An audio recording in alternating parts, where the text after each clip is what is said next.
శిల్ప అనే పేరులో vibrations పాజిటివా నెగిటివా? So శిల్ప పేరులో 99% వాళ్ళకి నెగిటివ్ ఫలితాలు. డేట్ ఆఫ్ బర్త్ బేస్ చేసుకొని 100లో ఒక్కరు బాగుంటారు, 99 బాగుండరు. SHILPAలో 6 అక్షరాలు, సంఖ్యాబలం 21, చాల్డీన్ సిస్టమ్. 6 అంటే రాక్షసుల గురువు, 21 అంటే దేవతల గురువు, 6 3 అంటే ధ్వంసం. కొంతమందికి ఆరోగ్యం బాగుండదు, కొంతమందికి కాపురం బాగుండదు, కొంతమందికి డబ్బులు బాగుండవు, కొంతమందికి 3 బాగుండవు.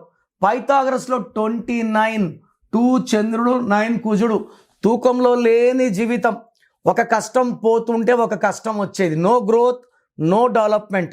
సో శిల్పాలో 6 3 అండ్ 29 డిఫెక్ట్ ఉంది. సో మీ full name, calling name, date of birth, నా నంబర్ రాసుకోండి 9951197198 9951197198. రాంగ్ ఉంటే ఏ నంబర్ రాంగ్ ఉంది, దానివల్ల మీకు లైఫ్లో ఎలాంటి ఎఫెక్ట్స్ వస్తాయి క్లియర్గా వివరిస్తాను. సో మీ పేర్లో రాంగ్ నంబర్స్ ఉంటే లేట్ చేయకుండా నా అపాయింట్మెంట్ బుక్ చేసుకోండి. God bless you.